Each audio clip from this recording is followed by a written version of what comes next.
चूनागढ़ राज्य में भैरव सिंह का शासन हुआ करता था। चूनागढ़ राज्य में ही कलुआ नाम का एक मूर्तिकार रहा करता था। कलुआ मूर्ति बनाने में निपुण था। उसकी बनाई हुई मूर्तियों के चर्चे दूर दूर के राज्य तक फैले हुए थे। एक दिन कलुआ मूर्ति बनाने के लिए अपनी दुकान पर जा रहा था कि तभी उसका मित्र रास्ते में मिल जाता है।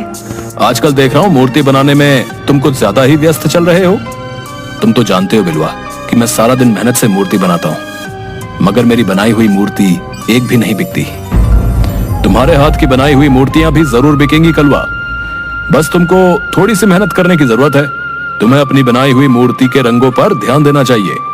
तुम्हारी कारीगरी तो अच्छी है, बस तुम रंगों पर थोड़ा सा ध्यान दे दो तो तुम्हारी बनाई हुई मूर्ति भी कमाल की बन जाएगी। कलुआ भी मूर्ति ही बनाया करता था। शायद तुम बिल्कुल सही कह रहे हो मेरे दोस्त। अब से मैं और ज्यादा मेहनत करूंगा और तुम्हारे बताए हुए अनुसार मैं रंगों पर अब और ज्यादा ध्यान केंद्रित करूंगा। ये हुई ना बात? और फिर मैं तो तुम्हारी मदद के लिए हमेशा तैयार रहता हूँ। ठीक है बिलवा, अब मैं चलता हूँ। इतना कहकर कलुआ अपनी दुकान पर चला गया।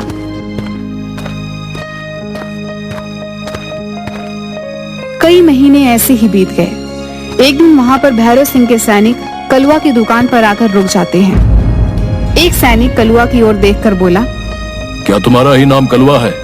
जी मेरा ही नाम कलुआ है। हमारे महाराज भैरव सिंह अक्सर आम आदमी का भेष बदलकर अपनी प्रजा का हालचाल मालूम करते रहते हैं, और एक दिन राजा की नजर तुम्हारी बनाई हुई मूर्तियों पर पड़ी जो कि उन्हें बहुत ज्यादा पसंद आई। कुछ दिनों बाद भैरव सिंह अपने राज्य में एक बहुत बड़ा समारोह करवाने वाले हैं। तुम्हें भैरव सिंह के लिए एक ऐसी मूर्ति बनाकर तैयार करनी होगी जो बिल्कुल इंसानों जैसी लगे। याद रखना, मूर्ति एक सुंदर युवती की होनी चाहिए। तुम ऐसी सुंदर युवती की मूर्ति बनाकर तैयार करोगे जिसे देखकर समारोह में आए अन्य राजाओं का मुंह फटा का फटा रह जाए। ये चूनागढ़ के राज्य की साख का सवाल है। लेकिन भैरव सिंह समारोह में मूर्ति क्यों लगवाना चाहते हैं? उस समारोह में निशानेबाजी का कार्यक्रम भी होगा। उस मूर्ति के सर पर एक सेब रखा जाएगा और उस पर दूर से कोई एक राजा निशाना लगाएगा। जिसका तीर सेब पर सटीक चल गया वो राजा विजय घोषित होगा। और भैरव सिंह को विश्वास है कि अन्य राज्यों के राजा मूर्ति की सुंदरता में खो जाएंगे और अपने निशाने से भटक जाएंगे और भैरव सिंह ही विजयी होंगे। इतना कहकर वह सैनिक वहां से चला गया। सैनिक के जाते ही बिलवा कलुआ की दुकान पर आ गया। सब कुशल मंगल तो है कलुआ? सैनिक तुम्हारी दुकान पर क्या करने आए थे? कहीं तुम्हें बंदी बनाने तो नहीं आए थे? अरे नहीं नहीं बिलवा, मेरी मेहनत सफल हो गई।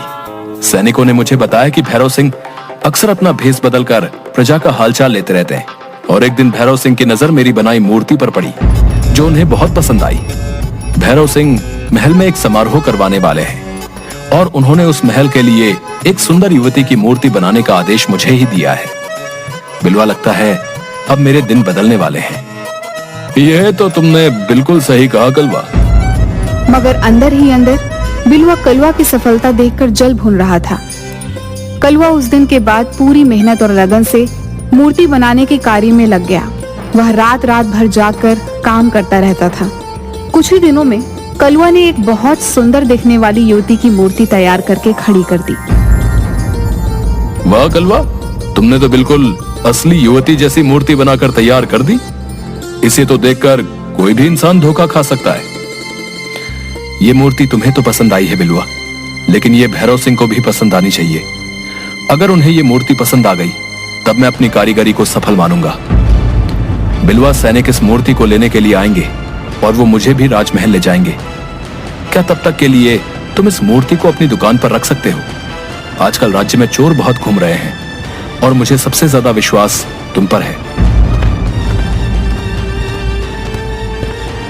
बिलवा ने वह मूर्ति अपने दुकान पर ले जाकर रख दी। मैं वैसे भी इस मूर्ति को ठिकाने लगाने की सोच रहा था और इस मूर्ख ने तो स्वयं ही मूर्ति मुझे सौंप दी।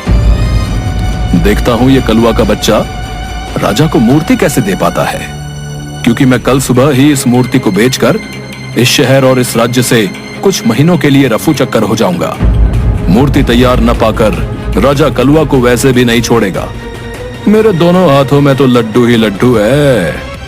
अगली सुबह जब कलवा बिलवा की दुकान पर गया तो उसे पता लगा कि बिलवा मूर्ति बेचकर इस राज्य से चला गया है। कलवा बुरी तरीके से घबरा गया। अब क्या होगा? राजा के सैनिक जब मूर्ति लेने आएंगे, अगर उन्हें मूर्ति तैयार नहीं मिली तो राजा बुरी तरह से क्रोधित हो जाएंगे और मैं इतनी जल्दी मूर्ति भी तैयार नहीं कर सकता। मैं एक काम करता हूँ, इस राज्य से भाग जाता हूँ, नहीं तो राजा मुझे मार डालेगा। कलवा घबराता हुआ सीधा जंगलों के रास्ते दूसरे राज्य की ओर भागने लगा। तभी उसके कानों में बहुत से सैनिकों के घोड़े के टापों की आवाजें टकराई। कलवा के दौड़ते हुए कदम अचानक रुक गए। ये तो सैनिकों के घोड़े की आवाज है। कहीं ऐसा तो नहीं कि सैनिक मेरे पीछे मेरी दुकान पर सुबह ही आ गए हों और वो मेरे पीछे लग गए हों। हे ईश्वर, अब क्या होगा? कलवा एक घने पेड़ के पीछे छुप गया। कुछ ही देर बाद बहुत से सैनिक वहां से निकलते हुए चले गए। कलवा वहां से जाने ही वाला था कि तभी उसके कानों में किसी स्त्री के कराहने का स्वर टकराया। कलवा ने देखा कि एक युवती घायल अवस्था में पेड़ के नीचे लेटी हुई थी। कलवा दौड़ता हुआ उस घायल युवती के पास पहुंच गया। कौन हो तुम? ये मैं तुम्हें नहीं बता सकती कि मैं कौन हूँ। मैं बस तुम्हें इतना बताना चाहती हूँ कि तुम इसकी रक्षा करना, इसे अपने घर ले जाओ, इसे किसी भी तरह से राजा के हाथ मत लगने देना, नहीं तो अनर्थ हो जाएगा। तुम किसकी रक्षा की बात कर रही हो? यहाँ तो मेरे और तुम्हारे अलावा कोई भी नहीं है। घायल युवती ने एक पेड़ की तरफ इशारा करके कहा। मैं उस मूर्ति की बात कर रही हूँ। कलवा ने जैसे ही देखा कि उसकी आंखों के सामने एक बेहद सुंदर युवती काले वस्त्र पहनी खड़ी हुई थी। वो तो इंसान है, कोई मूर्ति नहीं। नहीं, ये मूर्ति है। तुम जल्दी से इसे अपने घर ले जाओ। लेकिन तुम तो बुरी तरह से घायल हो। मेरी चिंता मत करो, तुम बस इसे ले जाओ और वचन दो कि तुम इस मूर्ति की रक्षा करोगे और इस बारे में किसी को नहीं बताओगे। ठीक है, मैं आपको वचन देता हूँ कि मैं इस मूर्ति की रक्षा करूंगा। कलवा ने इतना कहा ही था कि वह स्त्री बेहोश हो गई। कलवा उस मूर्ति को लेकर घर चला गया। आज रात इस मूर्ति को अपने घर पर ही रख लेता हूँ। सुबह होते ही इस मूर्ति को लेकर इस राज्य को छोड़कर चला जाऊंगा।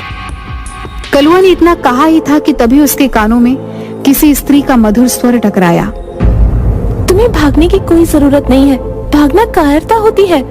स्त्री का मधुर स्वर सुनकर कलवा चौंक कर इधर उधर देखने लगा। एक बार को मुझे ऐसा लगा जैसे कि इस मूर्ति ने मुझसे बात की हो। लगता है मैं भी पागल हो गया हूँ। भला मूर्ति क्या बात करती है?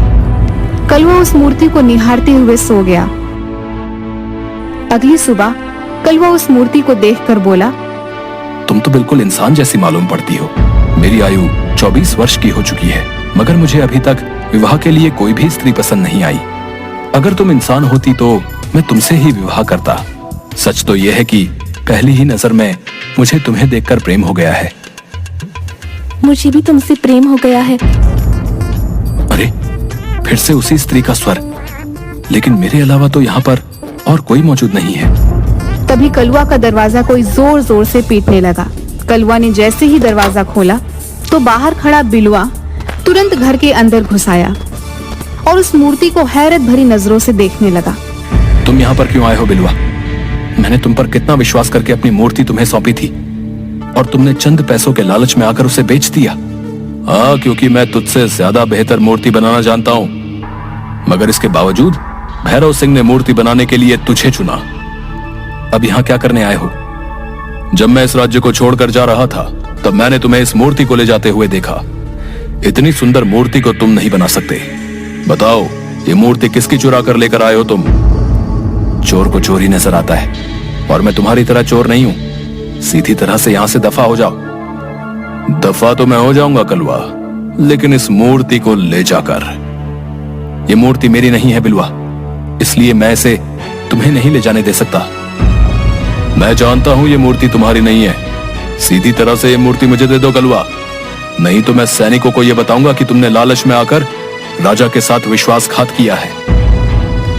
इतना कहकर बिलवा मूर्ति की तरफ जैसे ही गया, अचानक से उस मूर्ति की आंखों से रंग बिरंगी किरणें निकली और देखते ही देखते बिलवा के शरीर में आग लग गई और वो वहीं पर मर गया।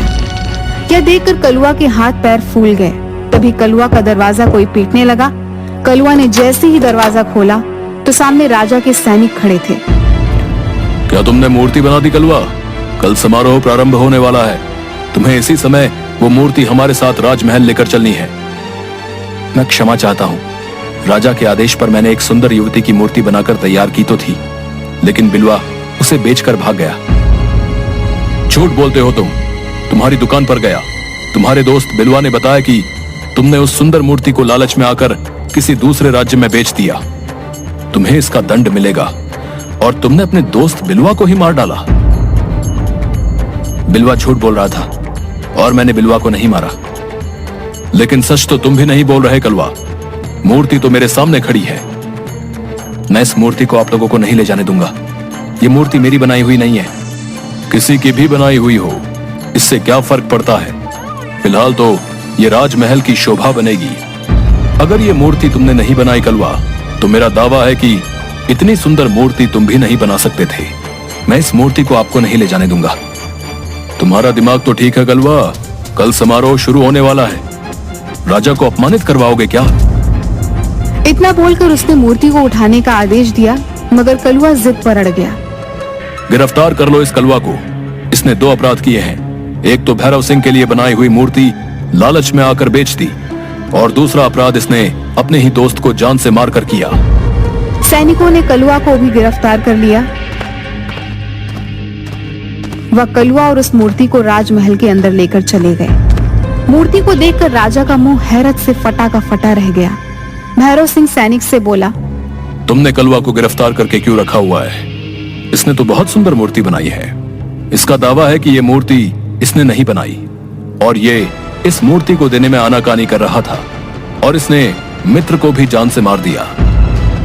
मैंने अपने दोस्त की जान नहीं ली। राजा के कहने पर सैनिक ने उसके हाथ से रस्सियां खोल दी और उसे आजाद कर दिया। तुम इस मूर्ति को देने में आनाकानी क्यों कर रहे थे कलवा? क्या तुम्हें अपने राज्य पर विश्वास नहीं है? क्या तुम्हें ऐसा लगता है कि मैं तुम्हें इसकी कीमत नहीं दूंगा? मैं तुम्हें इस मूर्ति के बदले इतना सोना दूंगा कि तुम्हारी 7 पुश्तें बैठकर खाएंगी।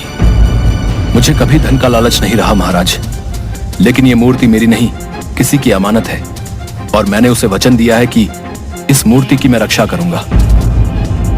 रक्षा इंसानों की जाती है कलवा, मूर्ति की नहीं, और तुम्हें अपने दोस्त की हत्या करने के जुर्म में दंड मिलेगा। तभी राजा का एक घायल सैनिक दौड़ता हुआ राजा के पास आकर बोला, महाराज, राजमहल पर पड़ोसी राज्य के राजा चंद्र सिंह ने आक्रमण कर दिया है और सारे राज्य पर कब्जा भी कर लिया है। कुछ ही क्षणों में वो आपके पास पहुंचता होगा। इतना कहकर वह सैनिक वहीं पर बेहोश हो गया। तभी वहां पर राजा चंद्र सिंह अपने सैनिकों के साथ आकर बोले, अपने आप को मेरे हवाले कर दो भैरव सिंह, तुम्हारी सेना हार चुकी है। ये गलत है चंद्र सिंह, तुमने पीठ पीछे और धोखे से वार किया है। इसे युद्ध नहीं कहते बल्कि धोखा कहते हैं। जो भी हो, परंतु जीत मेरी हुई है। अब से चुनागढ़ राज्य मेरा हुआ। तभी राजा चंद्र सिंह की नजर उस मूर्ति पर पड़ी।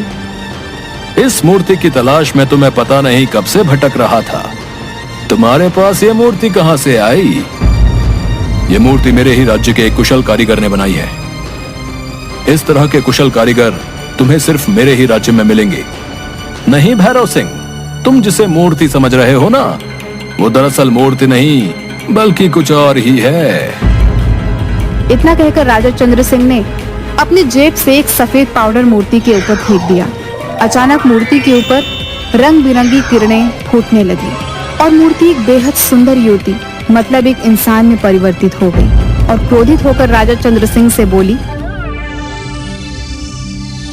ये तुमने अच्छा नहीं किया राजा चंद्र सिंह। जब तुम मेरे राज्य को जीत नहीं पाए, तब तुमने कपटी साधु की तंत्र क्रिया से मुझे एक मूर्ति में परिवर्तित कर दिया। कौन हो तुम? मैं रायगढ़ रियासत राज्य की राजकुमारी विभा हूँ। हाँ, और अब मैं इस राजकुमारी से विवाह करके सुंदर नगर पर भी कब्जा कर लूंगा। तभी कलवा ने अचानक राजा की तलवार निकालकर राजा चंद्र सिंह पर हमला बोल दिया। कलवा के एक ही वार से राजा चंद्र सिंह ढेर हो गया। तुम्हारा बहुत बहुत धन्यवाद कलवा। अगर तुम ऐसा नहीं करते तो मेरे हाथ से मेरा राज्य छिन जाता और राजकुमारी विभा को ये जबरदस्ती अपनी पत्नी बना लेता। तुम्हारा बहुत बहुत धन्यवाद कलवा। इस चंद्र सिंह ने मुझे कपटी साधु द्वारा मूर्ति में परिवर्तित कर दिया था, लेकिन मैं मूर्ति बनने के बाद भी सब कुछ देख और सुन सकती थी। तुम्हें जंगल में जो घायल स्त्री मिली थी वो मेरी दासी थी, जो मुझे राजा चंद्र सिंह से बचाती हुई फिर रही थी।